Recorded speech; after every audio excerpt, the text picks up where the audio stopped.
C'est l'histoire en fait. Tu peux me rappeler déjà en 2006, le téléphone qu'un Camerounais a acheté, ou bien le téléphone que vous avez acheté, le prix de ce téléphone. C'est l'histoire. Maintenant, même si vous n'avez pas le prix exactement et que vous vous dirigez vers la société auprès de laquelle vous avez acheté le téléphone, la société peut faire sortir l'archive pour dire en 2006, nous avons vendu tel type de téléphone à ce prix. Mais aujourd'hui, en 2023, peut-être que ce n'est plus ça ou bien c'est encore ça. Nous, notre gros travail, c'est de comprendre d'abord le langage là. C'est un langage. Ça communique avec nous. Chaque chandelier communique avec celui qui sait le comprendre et le lire. C'est bon? Comme il y a des intercessions pour ceux qui ont fait l'auto-école, d'accord? Pour ceux qui comprennent les panneaux de signalisation, ceci représente un panneau de signalisation. Le point OI, stop. Le point OI représente un panneau de signalisation si nous sommes dans le cadre de la conduite. Vu que nous sommes dans le cadre du trading ici, le point OI nous dit que si vous tracez le point OI ici et que vous projetez, c'est-à-dire vous tracez du passé ou le présent, vous tracez le passé ou le présent dans le futur, vous êtes en train de faire une projection parce que ce que vous avez tracé ne s'est pas encore réalisé. Donc vous espérez quelque chose, vous attendez voir quelque chose. Qu'est-ce que vous allez attendre voir? Vous allez attendre voir la réaction du prix par rapport à la zone. Or, le prix a 5 réactions par rapport à une zone. Le prix du marché peut aller. D'abord, le prix du marché peut ne pas aller. Le prix du marché peut aller à la zone inférieure, ça fait 2. Le prix du marché peut aller à l'intérieur, ça fait 3. Le prix du marché peut toucher la zone supérieure, ça fait 4. Et le prix du marché peut casser, ça fait 5. C'est ce qui s'est passé sur l'euro contre le yen japonais. Regardez. L'euro contre le yen japonais. Regardez. Regardez. Nous sommes en pète ici. Ou bien, visiblement nous sommes en pète. Même si ça va nous donner des gains, nous sommes en pète d'abord. Les principes. Nous avons dit que lorsque le prix du marché dirige vers sa zone, qu'on ne fait rien. Pourquoi? Parce que le marché peut faire les 5 réactions. Et qu'il faut d'abord attendre pour voir la réaction idoine avant de réagir. Nous avons dit que quand le prix casse sa zone, d'accord, il peut faire ce qu'on appelle le pullback et continuer. C'est ça le pullback. Le marché revient sur la bande et continue son chemin. Mais on ne sort pas. Pardon? Et pourquoi on ne sort pas si ça fait le pullback? Ça veut dire que ça confirme que ça va monter. Oui, ça va monter, mais ça va monter à quel niveau? Ce n'est pas parce que ça fait le pullback continue à monter qu'on va clôturer tout automatiquement. Et où est son point of interest ici? Le point d'intérêt est ici. Ah, ça va passer. Mais néanmoins, est-ce que vous êtes d'accord le fait qu'on a dit, lorsqu'un marché se retrouve, lorsque vous tracez le point d'intérêt, qu'il ne faut pas trader automatiquement sans la réaction du marché? Est-ce que vous vous souvenez de ça? Pourquoi? Parce que si vous vous mettez à trader automatiquement, le marché peut faire 5 choses et peut vous laisser. Donc quand ça casse, on le laisse. Quand ça casse, on le laisse parce que après la cassure, on peut avoir la réintégration. S'il n'y a pas cette réintégration, donc le marché peut faire pullback et continuer. La réintégration annule le fait que, ou vous prévient du fait que ce n'est pas parce que le marché a cassé avec ce chandelier que vous allez acheter. Parce que vous pouvez voir que c'est un chandelier Marubozu et vous achetez alors qu'il y a un autre chandelier qui réintègre. Ça veut dire que le marché, votre achat serait ici, le marché va couler juste ici. Et quand ça réintègre, on attend encore que ça travaille dans le riche. Bien sûr. Madame Bélise n'a pas compris. La réintégration, c'est la bougie immédiate. Non, attendez. J'ai pas compris parce que tu dis que quand ça casse, comme là ça a cassé depuis la longue bougie là. Ça a descendu, ça fait le coup bas avec la bougie rouge là. C'est reparti. Mais on va attendre jusqu'à quelle période pour savoir que ça va pas réintégrer. Ok, alors, c'est jusqu'à quelle période? Non, c'est aussi ça. À quelle période? D'accord? À quelle période? Non.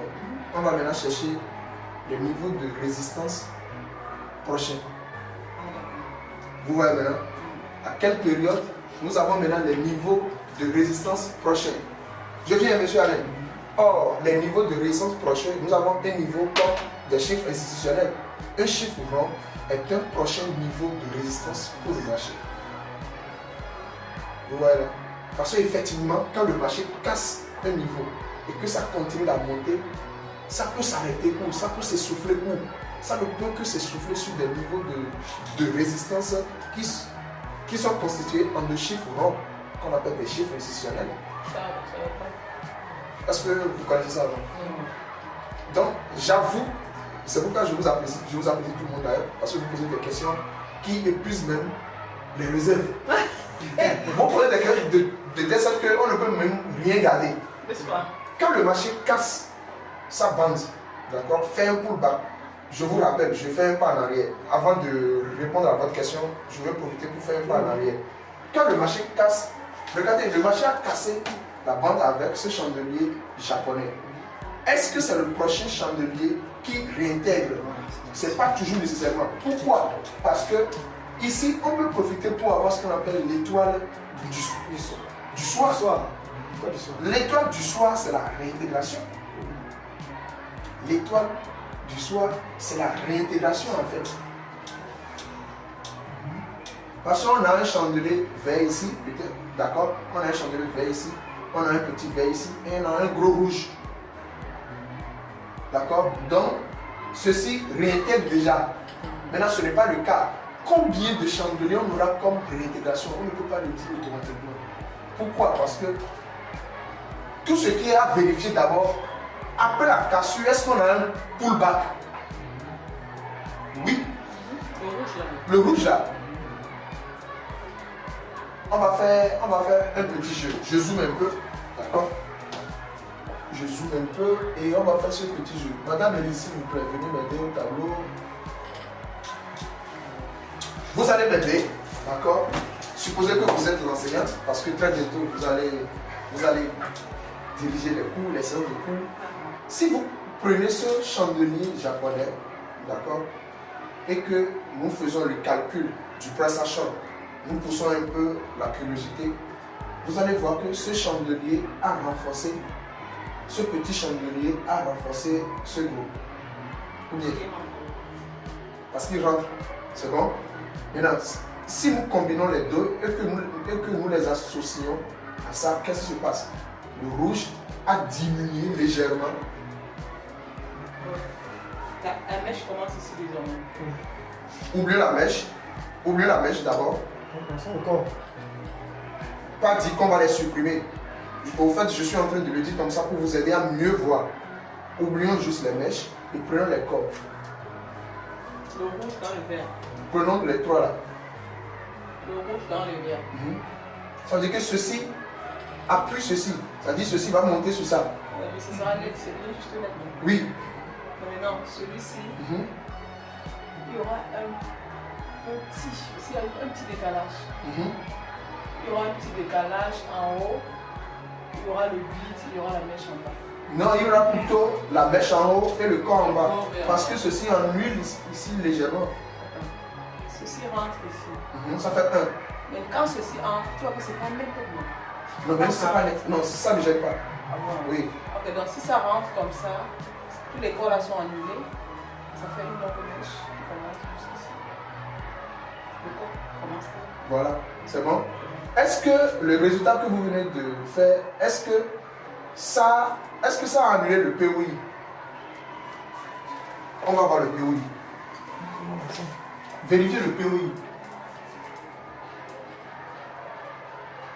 vous pouvez toujours considérer les mèches noires, c'est juste pour vous aider à mieux comprendre. On refait. Madame Elise, vous allons refaire. Non, ça n'annule pas, c'est au-dessus. C'est au-dessus du PO. Un banc pour elle.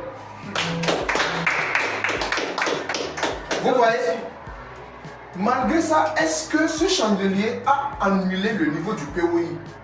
Non. Et qu'est-ce qui s'est passé? Le verre là vous a dit quoi? Le verre là vous a dit que malgré que le précédent a annulé légèrement, je le remplace. C'est ça le pullback en fait. Le pullback, c'est ça. Ce que j'ai dit hier, c'est ça qui se passe. Le marché casse, fait un pullback, continue à monter. Ce sont ces genres de signaux que nous allons chercher. Parce qu'un marché avec pullback vous donne plus d'assurance. C'est à ce genre de niveau qu'on peut scalper. On met le plein ici avec un seul chandelier, on sort. Regardez en 15 minutes, quand les gens disent que vous pouvez analyser le marché et trader en 15 minutes, juste pendant 15 minutes au cours d'une journée et finir la journée, c'est vrai à cause de ça. À cause de ça. Ce sont des principes. Ce sont des principes. Ce sont des règles. Et quand vous les appliquez, ça donne. Maintenant, il faut se concentrer. Cassure de la vente, pullback, le marché continue. Maintenant, ça va s'arrêter où? La grande question. Ça va s'arrêter au prochain niveau de résistance. Ou comme ça peut casser sur le niveau. Voilà. Donc, très souvent, Ça s'arrête là-bas. très souvent, je n'ai pas dit toujours, très souvent, lorsque le marché rencontre un niveau important de résistance, il s'incline d'abord, c'est-à-dire il touche, il revient. Même s'il va partir. Même s'il va partir, il revient d'abord, il s'incline. C'est quand même un plafond assez solide. Voilà. Il bute là-bas. C'est pour cela que Et ça, c'est pour cela que quand vous arrivez à gagner beaucoup plus d'expérience sur des niveaux de support de résistance, vous pouvez placer des sell limites. Et on prend un peu, même si c'est 3 pips, 5 pips, on prend. Oui. Et puis on fuit. Mais ça, il ne savait pas. Là, tu savais ça, les 0-0 là, il savait. Donc vous ne savez pas ça. Non, j'ai jamais entendu. Donc c'est des petites astuces là. Chose qu'on met pas sur YouTube. Voilà. On Non, met pas ça sur est-ce que ça serait sur YouTube? À moins que nous fassions des séries. Non, je veux dire, les gens qui forment en ligne là, ils peuvent former ça sur YouTube. Des formations gratuites pour nous. Est-ce que c'est dedans? Non, je dis, ils peuvent former des choses comme ça, c'est des petits secrets très importants. Ouais, non, mais ils vont garder ça. Ils vont garder ça pour eux. Ce qui est normal d'ailleurs. Parce que comme je l'ai dit hier ou bien avant-hier, nous sommes dans une guerre. Et là, c'est une affaire d'information. Ici, nous n'avons pas d'argent. On n'a pas beaucoup d'argent. Mais on a au moins des informations. Et plus vous avez des informations, plus que ceux qui ont de l'argent, parce qu'ils vont croire qu'ils ont de l'argent. Et ça suffit. Et puis ça suffit. Nous, on n'a pas d'argent, mais on a des informations. Ça là maintenant, c'est une information. Depuis hier ou bien avant-hier, même lors de la conférence, je ne fais que le chanter. Lorsque le marché vient sur un niveau de résistance, on ne trade pas. C'est par expérience qu'on trade. Mais si moi je vais vous l'enseigner, je vais vous dire qu'on ne trade pas les niveaux de support et résistance. Vous devez comprendre ce principe d'abord. Avant que je n'ajoute d'autres informations, d'accord, selon lesquelles peut-être pour trader les niveaux de support et résistance, vous devez beaucoup plus utiliser ce qu'on appelle des ordres différés. Maintenant, on va utiliser un ordre différé sur quel prix? Or, sur un niveau de support et résistance, le marché a 5 réactions. Le marché peut toucher, le marché peut ne pas toucher d'abord, le marché peut toucher la bande inférieure, le marché peut entrer au milieu, le marché peut toucher la bande supérieure ou le marché peut dépasser. Sur quel prix vous allez faire l'ordre différé? Vous voyez? Donc c'est tout cela qu'on doit calculer avant de passer à l'autre type d'information. Sinon, la toute première des choses à faire lorsqu'un marché rapproche sur sa zone de support ou de résistance, c'est que le trader, nous qui sommes des spéculateurs, nous ne faisons rien. Parce que nous ne devons jamais oublier que les autres sont prêts à prendre nos sous. Est-ce que vous êtes prêts à perdre les 5 000 $ que vous avez mis sur le compte? Madame Elise, les 4 000 $, 1 000 $, est-ce que tu es prêt à perdre? L'étudiant n'est pas prêt à perdre ça. C'est bon? Donc, le principe, ou l'un des principes, ou l'une des règles que je ne fais que citer, c'est ça qui s'est passé ici actuellement. Qu'est-ce qui a fait que nous avons vendu hier l'euro contre le yen japonais? C'était la réaction de ce chandelier dans la bande. Nous avons une étoile filante. C'était la réaction. C'est pas l'expérience qu'on a tradé. Vous voyez, on a fait deux choses en même temps. Quelque part, je suis en train de vous refuser quelque chose. Et quelque part, je suis en train de vous montrer sa version évoluée. Il faut être sûr de ce principe avant de revenir ici. C'est bon? C'est bon, on va continuer. Ça fait un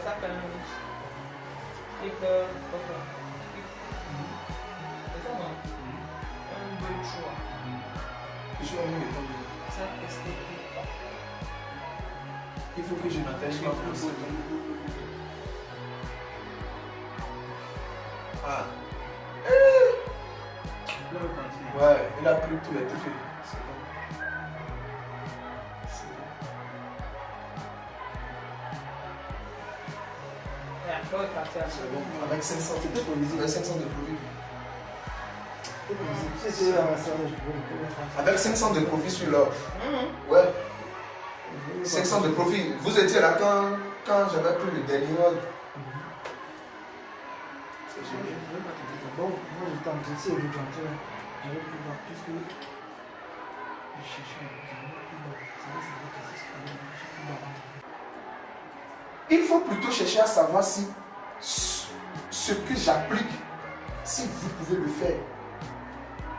Et si je vous montre, vous devez vérifier, vous devez passer à la vérification. C'est bon? Pas parce que je suis en scène ici que je vais perdre de l'argent. Je peux passer à ce qu'on appelle l'annulation des ordres. Nous avons tellement d'astuces du trading, nous avons tellement de stratégies en trading que quand on ne vous explique pas, vous n'allez pas voir. Nous pouvons faire le trading de tendance. Nous pouvons faire le trading de contre-tendance. D'accord? Nous pouvons faire le trading de range. Nous pouvons faire le trading d'annulation. C'est-à-dire, tu as pris des ordres.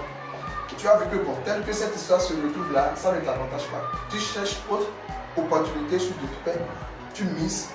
Et dès que tu as le gain d'ici, tu supprimes tous les autres. Mais il faut être très fort pour le faire. Parce que tu peux aller miser le gros là-bas et ça va ajouter encore plus de moins. Ça fait expérience. C'est bon?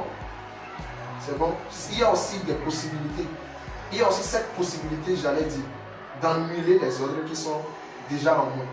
Parce qu'il y a des gens qui n'aiment pas clôturer vraiment leur moins. Et on fait comment pour annuler ça? Non, il ne faut pas tomber amoureux des ordres. Clôturez quand vous êtes en moins.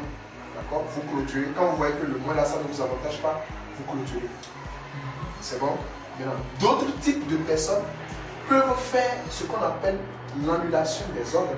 Mais je ne vais pas vous apprendre ça, sinon vous allez vite tomber amoureux à vos ordres. C'est-à-dire vous allez vouloir annuler des ordres au lieu de les clôturer sitôt. Vous voyez? Mais néanmoins, je suis très content du fait que ce que nous sommes en train de faire se réalise. Parce que nous sommes en train de toucher, de mettre du moins la main. Nous sommes en train de mettre la main à la pâte. C'est bon? Madame Elise, ne dormez pas. Vous êtes la seule cool de la basse-cour. Vraiment. Il n'y a pas beaucoup de trucs dans cette histoire. Il y a du coton. Maintenant, quand nous sommes au couvent, on va rentrer en profondeur.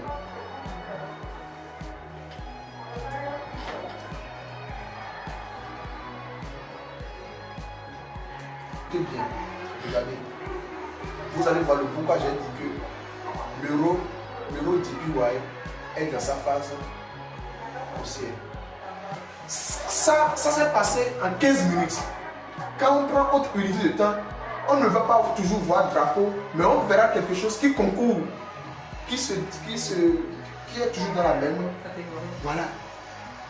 C'est pour cela que j'ai dit hier, celui qui ne maîtrise pas les histoires des chandeliers ne peut pas trader en mode price action. Ici, c'est le drapeau haussier. D'accord? Ça, c'est sur 15 minutes. Mais si vous allez sur autre unité de temps, vous verrez autre type de figure, mais qui concourt au drapeau. C'est bon?